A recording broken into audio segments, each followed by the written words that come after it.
마감하고 나서는 마감하고 한 30분 정도 지나게 되면은 파크에 있는 모든 조명을 다 소동해 버립니다. 예. 그러면 아시겠지만 저희가 이 산으로 둘러싸여 있잖아요. 맞아요. 갑자기 굉장히 무서워져요. 무서워요? 예. 귀신 나올 것 같고. 아, 그래요? 예.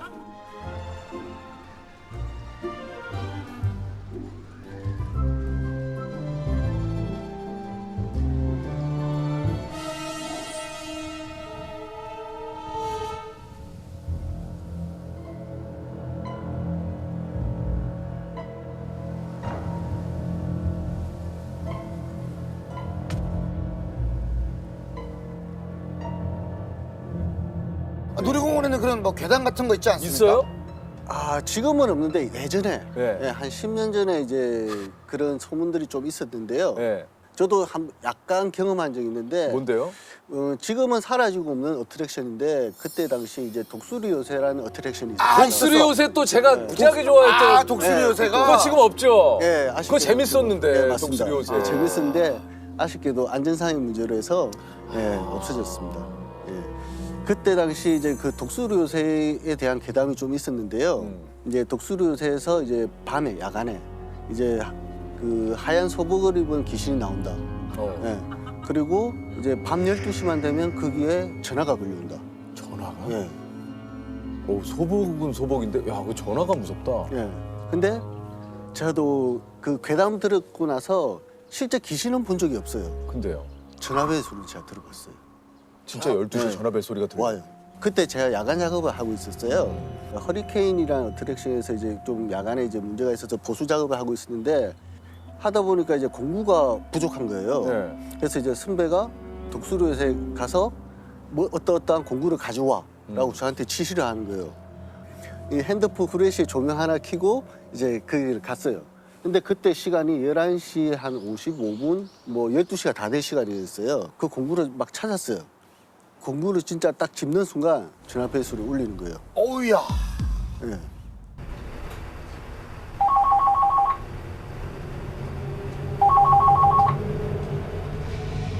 그 순간 그 12시 전화벨 소리 괴담이라는 게 문득 떠오르더라고. 공구를 짚자마자 비도 안 나고 달려서 나왔는데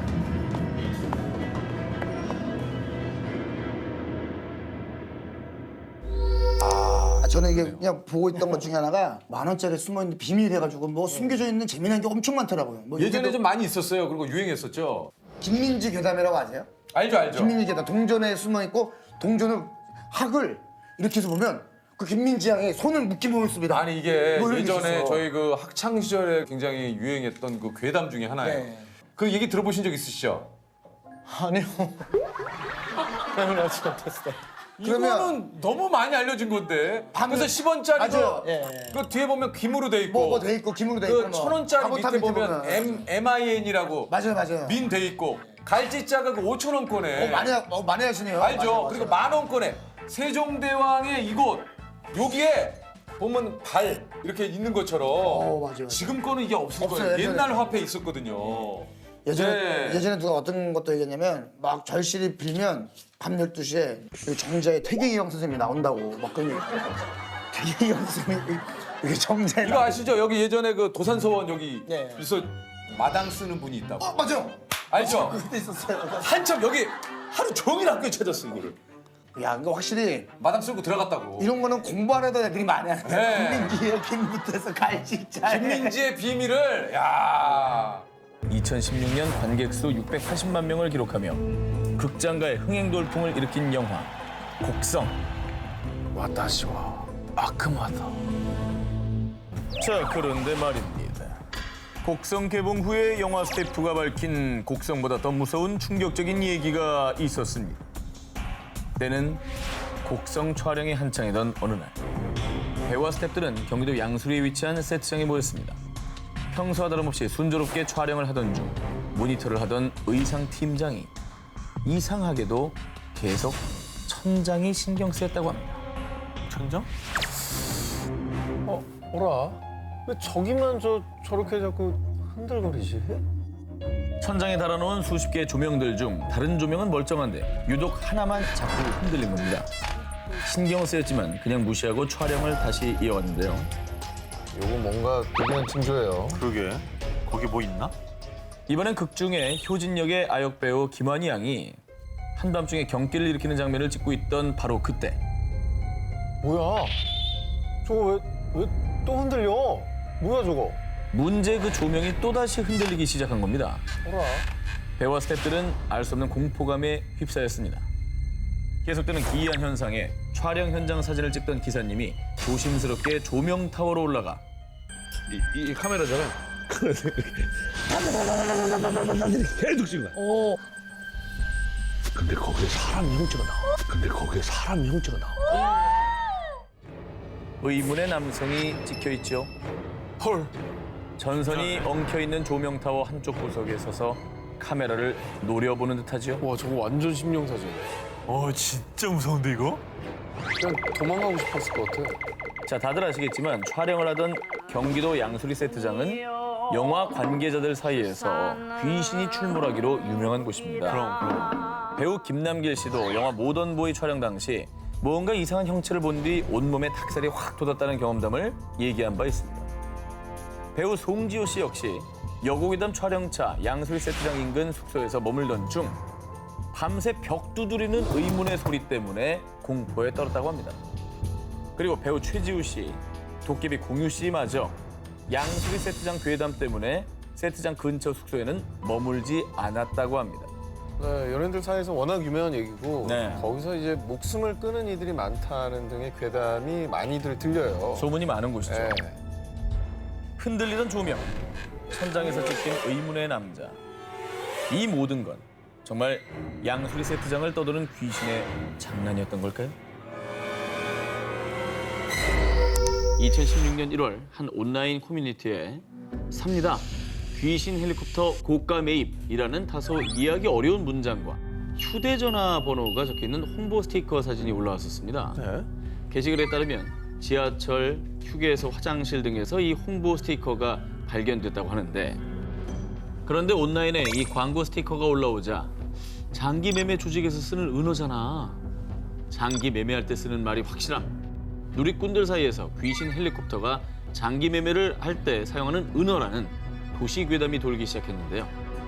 귀신 헬리콥터 중 귀신의 뜻은 귀하의 신장이고요. 어머. 무섭죠? 심장, 간, 각막, 췌장, 힘줄, 망막 이 장기별 영문의 첫 알파벳을 이으면 헬리콥터가 된다는 겁니다. 그러긴 하네. 오 진짜. 그런데 말입니다. 왜곡되고 과장된 거라 생각했던 귀신 헬리콥터 괴담이 말이죠. 실제로 일어나고 말았습니다. 2016년 3월 국내 한 언론 매체에서는요. 장기 매매 브로커가 SNS 등을 통해 장기를 팔려는 사람과 매수자를 구하고 있는데 이때 귀신 헬리콥터라는 은어를 사용하고 있다고 보도한 겁니다. 어머. 이건 뭐 그럼 이건 도시괴담이 아니라 그냥 있는 사건이네요. 팩트입니다. 와. 아 너무 무서운데요, 진짜. 영화 속 이야기만은 아니었던 불법 장기 매매. 호기심도 관심도 절대 가져선 안 됩니다. 자, 2010년 한 아르바이트 구인 구직 사이트에 올라온 구인 공고가 누리꾼들 사이에서 엄청난 화제가 되었는데요. 5개월 동안의 급여가 무려 5천만 원. 그러니까 한 달에 1,000만 원이라는 어마어마한 급여를 받을 수 있다는 건데요. 와, 이게 아르바이트였습니다. 이렇게 많이 준다고요? 엄청 많이 주는 거죠, 저게. 뭐 일단 의심하게 돼요. 근데 뭐 어떤 일이길래 저렇게 주긴 줄까? S의과대학교의 고통 감내 능력 임상 실험 지원자 모집 공고라고 하는데요. 아 진짜 있었던 고통 거야. 감내 능력. 이름도 무섭다. 고통 감내 능력. 아 얼마나 고통을 주려고 저런 얘기를 해. 자, S의과대학교에서 내건 조건은 건장한 체격의 25살 이상 남성을 찾고 있고 약 5개월 동안 이틀에 한 번씩 1에서 28단계의 고통을 느끼는 실험을 한다라고 합니다. 게다가 여기서 누리꾼들의 간담을 서늘하게 한 문구가 있었으니 종종 의식을 잃는 경우가 있지만 숙련된 의료진이 대기하고 있다라는 내용이었죠. 아우 무섭네. 너무 무섭다. 그럼 뭐 의식을 잃을 수밖에 없다는 소리 같잖아요. 그러니까 의식을 잃을 수도 있다는 얘기는 의식을 잃는다는 얘기예요. 그걸 이제 대비를 한다는 거죠. 그런데 얘기예요. 그런데 말입니다. 이런 의과대학교가 있었나? 다소 섬뜩한 이 아르바이트 채용 공고를 이상하게 여긴 한 누리꾼. 그래서 포털 사이트에 S의과대학교를 검색해 봤는데요. 그런데 말입니다. 아무것도 없어. 그 어디에도 S의과대학교라는 학교는 찾아볼 수 없었습니다. 누군가 그럼 의과대를 사칭한 건가요? 그 사칭을 해도 뭘 하려고 한 거예요? 궁금하시죠? 네. 자, 이후에 이 아르바이트 채용 공고를 두고 누리꾼들은 일명 S의과대학교 괴담이라고 불렀고요. 저게 대학생들 모아서 원양어선에 팔아넘기고 그러는 거래. 아니야. 저 실험하러 가면 마루타처럼 실험당하다가 장기 적출당한대. 그래서 이 괴담에 의문을 품은 모 방송 프로그램에서 S의과대학교 존재 여부를 문의했는데요. 그러나 S의과대학교라는 학교는 어디에도 존재하지 않는다라는 답변을 받았다고 합니다. 와, 이거 진짜 무서운 거야. 대체 누가, 왜, 어떤 목적으로 울렸던 걸까요? 지금으로부터 30여 년 전 우리나라의 한 영화 촬영장에서 벌어진 일입니다. 우리나라야. 바로 1985년에 개봉한 공포 영화 목 없는 여살인마인데요. 영화 촬영 장소 섭외를 위해 경기도 청평의 한 별장을 방문한 김영한 감독. 음산한 외경에 미로 같은 내부. 그는 이 별장을 보자마자 단번에 마음에 들었죠. 그렇게 이 별장에서 시작된 공포 영화 촬영. 하지만 이때까지만 해도 아무도 몰랐습니다. 이곳에서 어떤 일이 벌어질지를 말이죠. 김영한 감독이 직접 밝힌 미스터리한 사건들. 먼저 이 영화의 첫 장면에 등장하는 고양이에서 시작됩니다. 주인공의 혼이 깃든 만큼 중요한 역할인 고양이. 그런데 촬영을 위해 고양이를 찾으러 간 조 감독은 그만 깜짝 놀라고 마는데요. 그 이유는 조금 전까지만 해도 멀쩡했던 고양이가 피를 토한 채 죽어있던 겁니다. 그것도 한 마리가 아닌 무려 200여 마리의 고양이들이 말이죠. 갑자기? 갑자기 200마리가? 200마리가. 원인 모를 고양이들의 떼죽음. 결국 그날 밤 조 감독은 촬영을 위해 급하게 고양이를 구하러 갔는데요.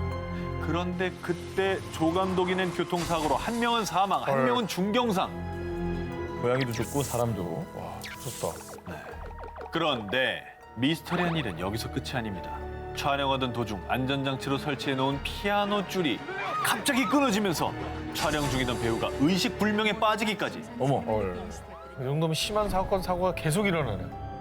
그렇게 간신히 겨우겨우 영화 촬영을 끝마친 김영한 감독. 마지막 촬영 날 그간 신세를 진 청평 별장 주인에게 인사를 건넸는데요. 그런데 촬영 다 했어요?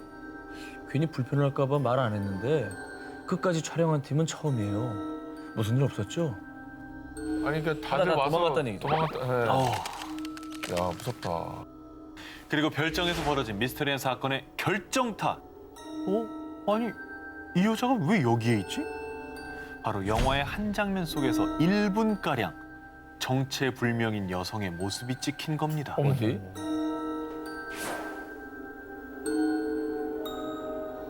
화면 속에 이 약간 좌측 쪽에 그다음 이제 여자 같기도 하고 그런 인물이 상당히 중요한 장면에 서 있는 걸 보고 전혀 예상하지 못했고 그 현장에 있던 사람도 못 본. 그런데 김영한 감독은 이 얼굴이 어딘가에서 낯이 익었답니다. 그 이유는 10년 전 그가 조 감독이 된 시절에 영화 촬영을 하다가 안타깝게 감전사로 숨진 여배우와 이 화면 속의 여배우가 무척 닮아 있었다. 뭐야. 그러니까 뭔가 세상을 떠났다. 다시 나타나는 거죠. 소름. 미스터리한 사건들부터 숨진 여배우의 원혼까지. 과연 그 별장에는 어떤 한이 서려 있는 걸까요? 이거 굉장히 무섭습니다. 아, 그래요? 한번 들어보십시오. 2017년 6월 한 여성이 지역 인터넷 카페에 우리 아들이 직접 겪은 일이라며 올린 글 하나가 일산 일대를 공포로 몰아넣었습니다. 뭔데요? 뭐지? 어느 늦은 밤 작성자의 아들 A군은 집에 가려고 일산 주염역 근처 정류장에서 버스를 기다리고 있었는데요. 그때 어디선가 들려온 간절한 목소리. 학생, 아니 저기까지 휠체어 좀 밀어줄 수 있어요? 아니, 팔에 힘이 빠져서. A군은 흔쾌히 남자를 도와드렸고요. 그리고 남자가 말한 건물 앞에 도착했는데 왜 안 나오지? 저기 미안한데 건물 안까지 더 들어가 줄 수 있어요? A군은 뭔가 꺼림칙했지만 설마 하며 건물을 한 엘리베이터 앞까지 갔습니다. 뭐 누군들 저렇게 안 했겠습니까? 그러니까. 그죠? 그런데 A군이 그만 가보려고 하자 음료수를 마시고 가라라는 등 자꾸만 남자가 시간을 끌기 시작했습니다. 저때 나왔어야죠. 뭔가 불길한 예감이 든 A군은 화장실이 급하다는 핑계로 불이 나게 빠져나왔는데 그런데 기다리라는데 어디가? 그리고 조금 뒤에 A군이 목격한 충격적인 광경. 뭔데? 누군가 전화를 하며 화를 내던 남성은 일어서서 전화를 진짜? 통화를 하면서 휠체어를 끌고 갔습니다. 그 뭐 납치하려고 했던 거 아니에요? 그 학생을? 자, 일산 주민들을 공포로 몰아넣은 일명 휠체어 아저씨 괴담. 결국 일산 서부경찰서에서 조사에 나섰는데요. 그런데 경찰 조사 결과 휠체어 아저씨 얘기는 사실 무근입니다. 자, 이게 어떻게 된 사연이냐. 일산에 거주한 한 아주머니가 아들의 얘기를 듣게 됐는데 이때 이제 살짝 좀 오해가 있었던 겁니다. 네네. 그런데 아주머니는 더러 겁이 나서 인터넷에 글을 올린 거였습니다. 이게 원래 얘기가 있는데 여기 너무 살이 붙어가지고 괴담이 됐군요. 뭐 그냥 헛소문으로 끝났고 헛소문님이 밝혀졌으니까 뭐 다행이긴 하네요.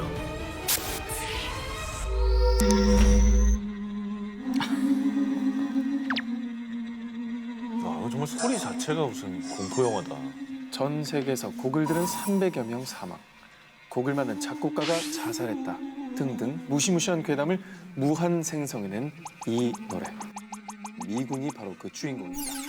섬뜩한 가야금의 성능, 중간중간 튀어나온 알 수 없는 괴성과 기이한 가사들. 무려 18분이라는 긴 시간 동안 연주가 되는 이 곡은요, 오로지 가야금과 사람 목소리로만 표현을 해내고 있다는 사실. 대한민국 가야금계 살아있는 전설 황병기 선생님이 1975년 선보인 국악 연주곡입니다. 처음 이 곡을 명동 국립극장에서 선보였을 당시 여성 관객이 비명을 지르며 공연장을 뛰쳐나가는 소동이 벌어지기도 했고요. 자, 이 때문에 문화 단속이 심했던 1975년 당시에는 곡 자체가 지나치게 쇼킹하다는 이유로 재공연 금지 처분을 받기도 했지만, 황병기 선생님 말씀에 따르면요, 이 곡의 전체적인 주제는 시대를 살아가는 인간의 희로애락을 표현한 것이라고 합니다.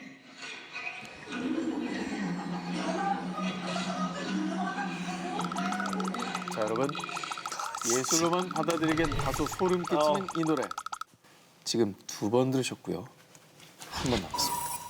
한 번 더 듣자. 이왕 나온 거 그냥 3번 들어보자. 뭐 어떻게 되나. 듣고 죽나 한번 해보자. 그래. 그만 좀 해. 나 찰리.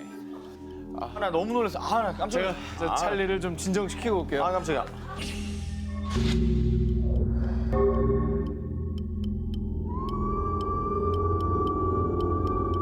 저 뒤를 쳐다보네요. 잘 있나? 또 떨어질 것 같아.